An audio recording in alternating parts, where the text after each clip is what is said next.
kita ngelihat dari teman-teman Arkesana akan ngebawa efek slowing, burst damage udah ada dari seorang Clean, dan follow up CC juga mereka punya di arah Terizla. Berbeda dengan teman-teman dari Onyx Prodigy, ini mereka punya efek CC yang sangat amat banyak bisa bilang.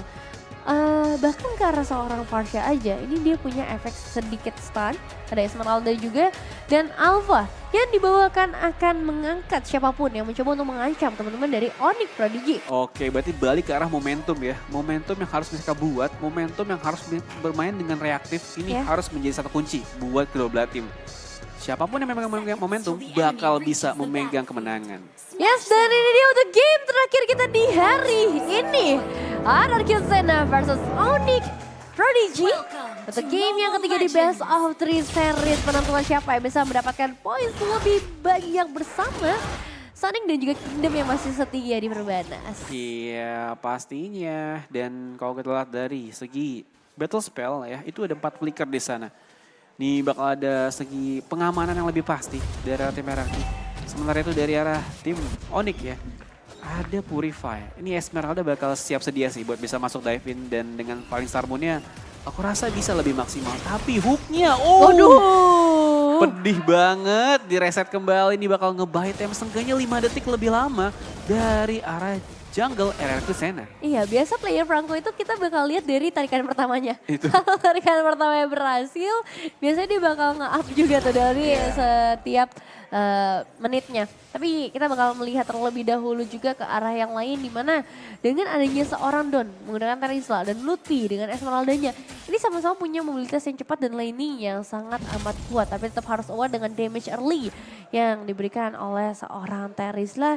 Jadi Lutfi juga nggak bisa terlalu barbar ya sebagai Esmeralda. Betul, nggak boleh terlalu barbar juga karena siap sedia untuk bisa langsung di backup di sana, di mana Alpha dari arah belakang yang siap sedia untuk bisa backstep, tapi di tengah kena stun dan bakal bahaya di mana Matsurugi udah setengah darah. Apakah bakal di defend judgment tapi belum ada level 4 juga, bakal lebih aman pastinya dan bakal dipukul mulu terlebih dahulu. Rapid boost pun digunakan agar bisa lebih aman dari ada real world manipulation yang segera hadir nantinya dari Okta. Sejauh ini masih aman, Gold Creep saja yang diamankan karena sekarang sebenarnya dari Onyx Prodigy maupun dari Arkesana seharusnya bakal coba untuk melakukan kontes ke arah turtle-nya.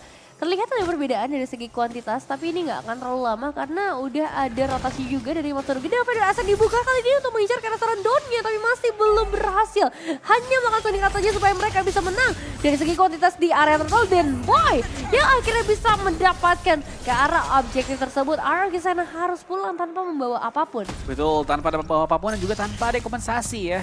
Dimana penyerangan demi penyerangan langsung berhasil mereka maksimalkan. Purple buff di secure. Dan mereka bakal berotasi ke arah atas tentunya dari arah tim Onyx ya, sambil membuka mata dan juga memberikan informasi di mana Owen sangat mirroring sekali ke arah dari Franco atau Mitsurugi di sana. Ini jadi informasi yang bagus sih karena dengan begini bakal lebih aman dari Iron Hook yang ingin serta-merta dikeluarkan. Betul, Iron Hook ini bakal menjadi ancaman terbesar, tapi gitu juga sih sama Divine Judgment. Iya. Apalagi kalau Divine Judgment kan lebih pasti, beda di arah cooldown-nya aja. Dan untuk dari seorang Ians-nya masih belum ada pergerakan yang terlalu agresif, leveling juga masih diungguli oleh seorang Boy karena tadi sempat dapetin turtle. Dan yang paling mencolok adalah dari segi goldnya, 1.600 itu angka yang besar loh tanpa adanya eliminasi. Iya, tanpa ada eliminasi ya, karena memang farming pattern jungle mereka jalan dari landing ya. Dimana gold plating juga tadi sempat diambil dan dengan adanya Husklow, ini bakal lebih mudah untuk tetap bertahan dari landingnya tanpa perlu pulang nantinya.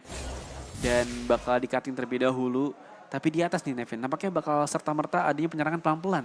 Dimana diupayakan dengan 4 personil yang sudah set up. Ya bisa jadi untuk dilakukan, tapi yang jelas dari seorang Lutfi ini mainnya jauh banget ya dari tadi. Clearing wave cepat hanya akan dilakukan oleh Arkesana karena resikonya lumayan tinggi sih kalau misalnya mau maksa ke arah team fight dalam keadaan 20 detik lagi menuju ke arah turtle selanjutnya. Ini bakal menjadi power yang besar kalau misalnya jatuh ke tangan Onyx Prodigy lagi karena hanya dengan satu turtle yang pertama mereka udah langsung bisa ngebawa 2000 loh perbedaan goldnya di menit yang keempat. Dan bahkan udah mulai ada gangguan yang muncul dari seorang Lutfi kali ini mencoba untuk bisa menghambat pergerakan dari seorang Ian, tapi sejauh ini masih belum terlalu berpengaruh. Belum berpengaruh karena sudah ada lagi turtle present by KFC di sana yang siap sedia untuk bisa diambil. Tapi pelan dimana Ians yang pelan-pelan langsung menyerang. Bloody Hand berhasil kode kali ini dari seorang Owen seperti bakal tertangkap. Hilang sudah di tangan dari seorang Don yang menjadi first blood, tapi turtle-nya akan menjadi milik dari seorang Boy dengan retribution yang on point dan 5 spell dari Onyx Prodigy sudah terbuang. Sudah terbuang, cukup mahal dengan bayaran yang benar-benar bisa dibilang worth it nggak worth it ya. Tapi untuk dari segi gold unggul sih, jadi bisa dibilang masih worth it juga buat mereka. Tapi kalau kita dari segi emblem dan penyerangan nampaknya bakal dibayarkan dengan Mitsurugi. Wah. Iya. Satu flicker akhirnya terbuka. Untungnya dari fight yang tadi dari Arkisana nggak ngebuang spell sama sekali loh. Iya. Jadi untuk sekarang mereka harusnya masih bisa melakukan pertahanan di arah outer turret di top lane. Ya, dimana bakal ada lagi penyerangan dimana sudah bakal langsung masuk Natsurugi. Udah setengah darah tapi bakal dijaga menyempatkan dengan power of friendship yang harus mereka lakukan dengan body blocking di sana. Dan itu dari segi emblem. Berkaca dengan focusing mark dari arah Esmeralda dengan Imperial dan juga Tenacity. Ini bakal memberikan scaling bagus sih buat teman-temannya agar bisa mendapatkan damage tambahan untuk memberikan output yang lebih besar. Terlebih dengan Quantum Charge juga dari arah Boy, memudahkan sekali dia untuk bisa berotasi, Nevin. Ya, dari kedua gold lane juga bisa dibilang untuk talentnya sama ya. Bedanya tadi Toy itu kalau nggak salah assassin, sedangkan dari Sorandi ngambilnya ke arah marksman. Sisanya mereka bakal ngambil potong untuk mendapatkan critical yang lebih banyak lagi dan Tenacity untuk memberikan sedikit miskalkulasi juga ya bagi teman-teman yang nanti akan mencoba untuk mengejar karena gold lane-nya dan Divine Judgment-nya Connect kali ini pada asalkan akan langsung menyusul, tapi masih ada real world manipulation dan menukarkan langsung ke arah seorang Cherry. Hati-hati Toy masih mencoba untuk melakukan pertukaran damage, tapi better untuk disengage aja karena sekarang pertukarannya worth it untuk Arkisana. Di arah yang lain Don, penalty zone mau nggak mau harus dibuka kali ini untuk menghindari damage yang masuk dari seorang Boy. Di sisi lain juga terjadi peperangan di waktu yang sama. Ian akan masuk dan menusuk dari area belakang sepertinya, tapi hati-hati ada Lutfi yang tiba-tiba hadir tanpa adanya undangan dari pemain Arkisana. Lutfi lagi-lagi bakal masuk dengan Flying Star Moon dan berhasil mendapatkan Ians di sana nampaknya. Dan ini bakal jadi bahaya karena jungler tumbang tanpa ada pertukaran. Dimana Lutfi sangat on point dan di bawah menjadi pengalihan aja dengan adanya lagi-lagi Alpha yang kita tahu dari Boy yang mendapatkan turtle di sana. Itu damage-nya sakit banget sih jujur ya. Langsung hilang satu pemain dari Arkisana dan sekarang mereka berhasil mendapatkan turtle-nya juga, ditambah lagi satu outer turret di area bottom lane. Terlalu banyak keuntungan yang akhirnya bisa diperoleh dan pressure terus diberikan ke arah Arkisana dan Don. Tiba-tiba tumbang di area lain dan pertukaran akan terjadi sepertinya ada Yas dan juga Octa sudah mulai hadir. Hilang sudah sosok jungler dari Onyx Prodigy, tapi masalahnya sekarang adalah di area mid lane.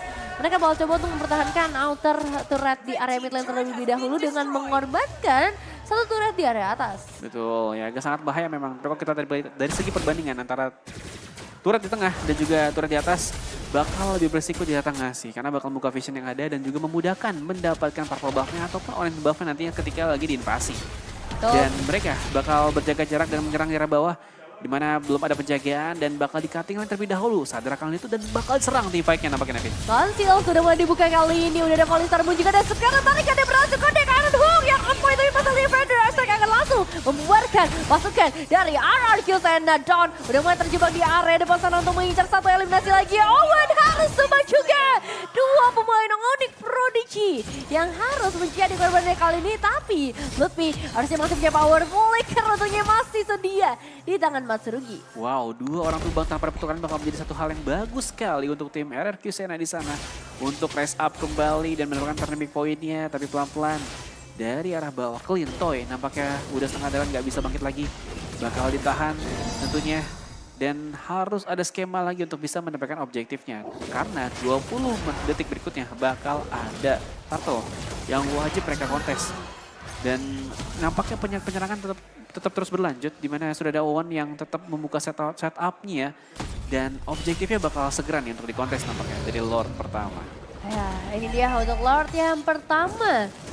Sekarang kondisinya sudah lumayan imbang meskipun gold masih ada di tangan dari Onyx Prodigy, begitu juga untuk turret objektifnya. Tapi kalau kita ngomongin ke arah team fight, dengan tarikan dari seorang Matsurugi kembali lagi berhasil Bloody Hand dan juga on point, tapi damage-nya masih terlalu minim ngebuat justru dari seorang Don yang harus ditumbangkan.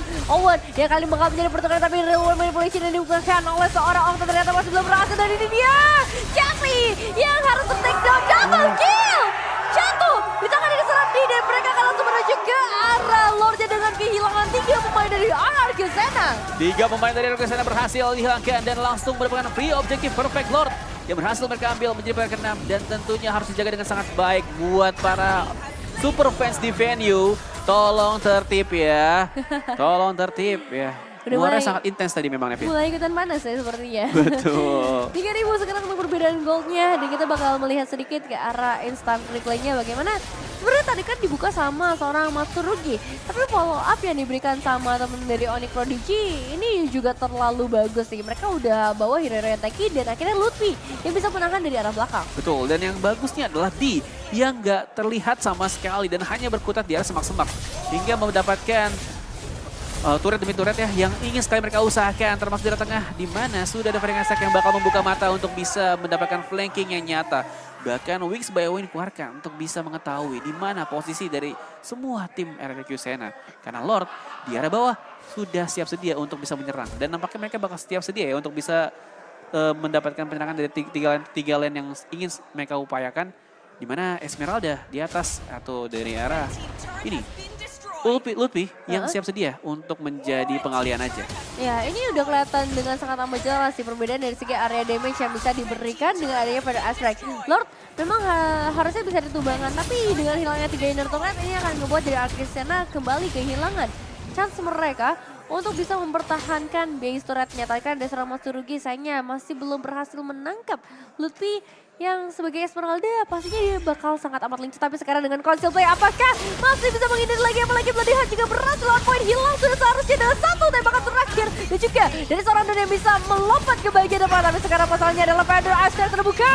Yes, mendapatkan seorang Owen, 2 pemain sudah mulai hilang dan akan dikejar lagi Flicker. Dari seorang Toy memakan korban bahkan 4 pemain sekarang Hartila Celi menjadi pemain terakhir. Yes, Killing Spree jatuh dari Arkesena dan sekarang mereka akan melakukan red push dari area mid lane. Wipe out tanpa ada penjagaan langsung aja berhasil all-in. Strike ke depan tanpa ada creep tapi mereka berhasil untuk bisa melakukan 2 tower sekaligus. Bakal scaling, bakal bahaya. Menjadi mimpi buruk buat tim Onyx karena hanya 1 orang berhasil di mana Lutfi mempertahankan menjadi last man standing di sana tentunya untuk bisa memberikan defense yang nyata tapi 3 turret langsung hilang.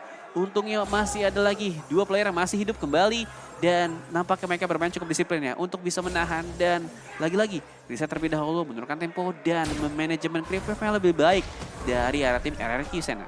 Wah, ini padahal baru 11 menit ya, tapi ya rasanya intens banget dari kedua belah tim. Dan dengan adanya passive turret memang Arkesena tadi hanya memperjuangkan karena base turretnya aja. Karena dengan hilangnya base turret, support minion sekarang udah mereka bawa dan keuntungannya itu akan menjebar. Termasuk dari alter turret di arah top lane maupun di area bottom lane yang seharusnya bisa dapatkan dalam beberapa saat lagi. Dan goldnya udah mulai sama rata, bahkan diungguli oleh Arkesena. Kalau misalnya Matsurugi bisa menangkap 1 pemain lagi, ini bakal jadi keuntungan besar karena sekarang waktunya untuk menuju ke arah Lord yang sudah ter-enhance. Betul, komposisi pick off yang berhasil mereka dapatkan namanya Council bakal menjadi pembalasan Nevin. Oke, Don sudah mulai dikejar sepertinya untuk saat ini, tapi belum ada Divine Judgment yang mau dibukakan oleh seorang Owen. Masih begitu banyak resource yang dimiliki oleh Onyx Prodigy maupun dari Arkesena. Jadi harusnya mereka bakal bermain secara regular. Tapi bedanya adalah ada tugas tambahan dari Onyx Prodigy. Mereka harus benar-benar nge-manage wave minion di area mid lane-nya. Dan sayangnya satu bubble leaker sudah mulai terbuka dari seorang Matsurugi dan belum ada hasil yang terlalu maksimal. Iya, belum maksimal, tapi event Jet langsung dapatkan dan juga berhasil untuk di-pick off terlebih dahulu. Tapi pindah di zone, menggagalkan itu semua. Dimana Doan berhasil di-pick off dan juga dia yang menjadi sandingannya. Boy dengan double kill yang bukan hal mustahil. Langsung saja memberikan serangan attack balik dimana adanya Lutfi yang menjadi pengalahan isu aja dan berhasil mendapatkan perfect lord bisa tanpa ada gangguan. War yang sangat ciamik terjadi dimana 1 tukar 2 yang berbuah dengan manis di sana. Ya, sebenarnya itu lagi sempat dilakukan oleh seorang Don, tapi Onyx Prodigy, boy, bisa mendapatkan double eliminations yang benar-benar bagus banget dan sekarang mereka kembali lagi mengamankan keunggulan yang memang tadi sebelumnya ada di tangan mereka. Lord akan menuju dari area mid lane. Ini bakal ada 2 kemungkinan, mereka bisa mendapatkan karena base turret atau mereka bisa ngedapetin game kali ini. Betul ya, banyak sekali kemungkinan bisa terjadi. Ini benar-benar ya on point dari real manipulation menghambat pergerakan mereka semua. termasuk Ians yang terhimpit dari 3 personel di sana. Sulit sekali buat bisa bergerak nampaknya Nevin. Dan dari tengah nampaknya pelan-pelan walaupun Lord berhasil disantap, tapi warnya masih dipertahankan nampaknya Nevin. Ya, masih bisa ketahan untuk saat ini, tapi kita melihat juga dari arah yang lain, dari Onyx Prodigy masih akan terus memberikan pressure yang sama, clearing wave cepat dan akan dibawa ke dalam late game sih sepertinya kalau kayak gini. Iya, dibawa ke late game dan nunggu dulu terlebih dahulu dari tim Aerox untuk bisa mendapatkan momentum kembali. Seenggaknya menunggu misalkan terjadi dan bergantung dari arah Mitsurugi sebagai hook pertamanya. Karena kalau misalkan tadi Esmeralda ke pick off lagi, seperti di war yang terakhir yang diunggulkan sama tim RQ Sena, ini bakal sangat bahaya sekali. Dan tim Onyx gak boleh terlalu gegabah untuk bisa maju tanpa ada perhitungan. Dan kalau kita dari segi item, sebenarnya untuk dari segi gold lane ya, ini udah diunggulkan ke arah detail sih. Karena udah dapetin power spike-nya di mana 3 item kunci utama sudah didapatkan. Dan kalau dari Aklin itu bergantung hanya 2 item tambahan. Di mana ada Endless Battle dan juga Maverick Roar sebagai penetrasinya. Sebenarnya ada true damage sih ya, tapi kalau misalnya untuk dari damage per second-nya lebih diunggulkan ke arah retail atau dari arah B di sana. Dan dari segi mid lane sebenarnya udah ada di taraf keunggulannya masing-masing. Apalagi dengan ada Ice Queen One dan juga Enchanted Talisman beserta Witchen Trancheon. Bakal lebih aman sih Okta di sana. Bener, dia bisa kasih efek slow kepada siapapun yang mau masuk, termasuk tadi kita ngeliat juga ya ketika Lordnya berjalan di area mid lane, itu bisa ketahan tanpa harus menyentuh ke arah base turret dan itu ya nanti bisa kita bilang menjadi keunggulan defensive high ground yang kuat. Dan kalau misalnya power defensive high ground hilang, nggak cuma dari Arkisana sih, karena dari Onyx kan juga nggak kebawa Varsha. Ini bakal mempermudah siapapun itu yang ngedapetin karena Lordnya buat mendapatkan kemenangan juga di game penentuan kali ini. Purple Buff sudah mulai standby dari Arkisana. Dari masing-masing pemain juga sudah mulai menuju ke arah leveling yang ke-15 dan belum ada satu invasi yang mau dilakukan lebih lanjut lagi oleh Onyx Prodigy. Iya, mereka harus bermain sabar sih. Bermain sabar terlebih dahulu sambil mencari formasi kemanakah dari tim Onyx di sana. Karena Onyx juga nggak bakal mau gegabah untuk maju sembarangan di sana. Dengan membuka trap yang ada dari River dan juga berotasi lebih early ya dari pembagiannya. Baik dari tengah dan dari atas. Pokoknya bakal ada super attack yang terjadi, termasuk dari sana yang siap sedia untuk tabrakin langsung. Tapi di atas, ini bakal jadi bom waktu tentunya. Mana siap sedia mereka untuk bisa setup war dan menunggu ada yang masuk untuk bisa mendapatkan Lord di sana. Karena siapapun yang menangkan Lord bakal mendapatkan best start nantinya. Tarik ulur gaming nih, udah mulai masuk ke dalam masa-masa krusial di menit yang ke-16. Sebenarnya Lord juga belum terinfo, tapi sekarang konsepnya sudah mulai dibuka sepertinya. Apakah bakal ada korban yang terjadi kali ini dengan Feather Attack yang justru akan mundur terlebih dahulu untuk bisa mengincar. Dan boy, memecahkan Immortals-nya masih ada damage dari Ians yang akhirnya berhasil mendapatkan sosok jungler dari Onyx Prodigy. Masih akan terus berlanjut dong, mendapatkan 2 pemain dengan penalti sudah tapi di bagian belakang justru dari seorang Lord yang terjebak satu. Hit terakhir, pecah Immortal di bagian dari seorang Don yang juga sama-sama memecahkan Immortal-nya masih bisa selamat 2 pemain hilang dari Onyx Prodigy. Arkisana akan memaksimalkan hal ini untuk bisa mendapatkan ke arah Lord seharusnya. Iya, kalau Lord tentunya dengan taraf per 5 bakal mengurangi defense dari Lord yang ada. Tentunya dari scaling, berapa banyak player yang sudah berhasil mereka stun. Dan ini dia, momentum yang tadi aku bilang dari hook yang terjadi Matsurugi akhirnya berhasil mendapatkan 2 personil. Dan lagi-lagi turnamen poin langsung dipegang sama RRQ Sena. 6 player sudah hadir, Tuan Lord terhormat sudah ada di arah mid lane. Ini bakal didorong wave terlebih dahulu dan dijaga mati-matian sama tim Onyx. Tim Onyx harus bisa mendapatkan main dealer damage utama, yaitu Toy di sana. Yang harus bisa banget di dive ini dari arah Boy yang masuk pelan-pelan, cuma nampaknya mesti diperhitungkan karena Owen yang menjadi defense tambahan untuk melok satu player. Dan sekarang mereka cuma pakai 2 lane ya dari Arkisana. Mereka biarkan untuk area bottom lane terlebih dahulu. Lordnya bisa ketarik di bagian bawah, tapi masalahnya pemain lainnya bakal fokus ke arah atas. Carry hilang, gak ada power defensive high ground lagi yang tersisa, tapi masih ada seorang Don yang bisa tertumbangkan di tangan dari seorang Boya. Lordnya tumbang, tapi Owen yang seperti dia bakal terkuras lagi dari segi HP. Masih ada Toy, mega kill connect karena seorang Boy. 3 pemain tersisa, Owen mencari Immortal dia lagi dan sekarang double kill. Kembali jatuh ke tangan seorang Toy. 2 pemain saja yang tersisa kali ini dari Onyx Prodigy. Masih ada seorang Ians yang mencoba untuk memasukkan lagi sedikit lagi. lagi dari tersesat Immortal bahkan harus pecah. Karena masih ada power dari seorang dia untuk melakukan defensive secara penuh. Secara penuh, tapi perang belum berakhir kawan-kawan karena bakal melanjutkan dengan adanya 3 orang yang bakal masuk. Tapi Palisar Moon bakal menjadi permainan yang cukup kuat di mana dia yang free hit berhasil di kill. Oh no, ini bakal jadi lebih buruk tentunya di mana di versus everybody. Tapi belum sempat dan berhasil di kill wipe out.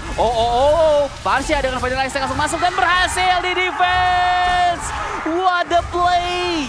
What the play! Cherry berhasil menyelamatkan Onyx Prodigy di game kali ini. Masih ada nyawa tambahan yang mereka miliki dan sekarang hanya John saja yang tersisa dari RRQ Sena. Outstanding move langsung saja didapatkan di mana ada Jerry yang sangat on point dengan ada Wings by Wings yang langsung saja di mana Fnatic Aztec menyelamatkan dan menjadi game changing bagi tim Onyx. Dan sekarang mereka memanfaatkan kesempatan itu untuk bisa langsung menyerang di area tengah di mana tanpa adanya wave bahkan ini cukup resiko nampaknya Nevin. Oke, ini dia dari seorang Don yang satu-satunya akan menjadi penyelamat seharusnya dengan clearing wave cepat. Wave ini bisa ditarik di bagian bawah. Dan harusnya ini akan membuat dari Onyx Prodigy mundur terlebih dahulu. Satu base rate sudah hilang dari RRQ Sena dan game terakhir masih menjadi perebutan dari kedua tim. Dari kedua belah tim ya, dan ini momen yang cukup krusial sih karena ini udah hampir menutup gamenya tapi lagi-lagi di versus everybody dan bisa mengulur waktu terlebih dahulu 3 detik dari Parsia dengan Fading Ice Strike-nya. Ini sangat krusial banget sih dan bisa dibilang refleks yang sangat cepat dari arah Cherry di sana yang berhasil menjadi game changing di sana ya. Cherry bener-bener sih, itu pas banget, on time banget. Dan akhirnya kita masih akan melihat kelanjutan dari game kali ini. Memastikan menit yang ke-21. Lord sudah mulai muncul yang Masurugi mendapatkan satu pemain. Pelatihan langsung ke ada yang surprise sudah mulai masuk. Tapi Owen masih punya satu buah flicker di dalam tubuhnya. So, still survive sejauh ini tapi udah ada satu resource yang hilang. Dan RRQ Sena sebenarnya bisa memanfaatkan momen ini juga untuk bisa lebih ngasih pressure tambahan ke arah Onyx Prodigy. Betul, karena mereka kekurangan player ya, di mana hanya 4 player yang ada di garis depan terlebih dahulu, tapi bakal sangat berisiko ketika langsung all in untuk mendapatkan Lord di sana, karena memang bakal ada bus yang tercipta di mana 2 personil dari tim RRQ siap sedia membuka trappingnya, Nevi. Ya, ini dia untuk Lordnya semakin tertarik ke arah teman-teman dari RRQ Sena, tapi sudah mulai berbaris. Onyx Prodigy sepertinya bakal coba untuk mengacak-acak lagi line up dari RRQ Sena. Sudah ada Owen yang sedikit tertahan, tapi sekarang pada Aztec dibuka. Begitu juga turun manipulation dan diacak-acak lebih ke arah bawah. Yang mencoba untuk mendapatkan ke arah seorang Owen diacak tapi gak bisa. 2 poin sudah mulai hilang dari RRQ Sena, bahkan ada seorang Don yang terjebak hilang. Sudah Immortal yang pecah. Yes, mencoba untuk melarikan diri menjadi player satu-satunya dan boy mendapatkan begitu banyak pemain dari RRQ Sena. 4 player yang menuju 3 orang yang sudah ditumbangkan tanpa dipertukarkan bakal menjadi bahaya sekali, dan ini bakal menjadi outstanding buat mereka tentunya di mana masih utuh 5 player. Fading Ice bakal dibuka terlebih dahulu dan bakal menjadi bahaya di mana Masurugi udah setengah darah menahan yang ada dan lagi-lagi nggak bisa berkutik. Di Ian versus everybody menahan tempo permainan dan berhasil di kill. Nampaknya korban lebar dan berhasil untuk bisa didapatkan.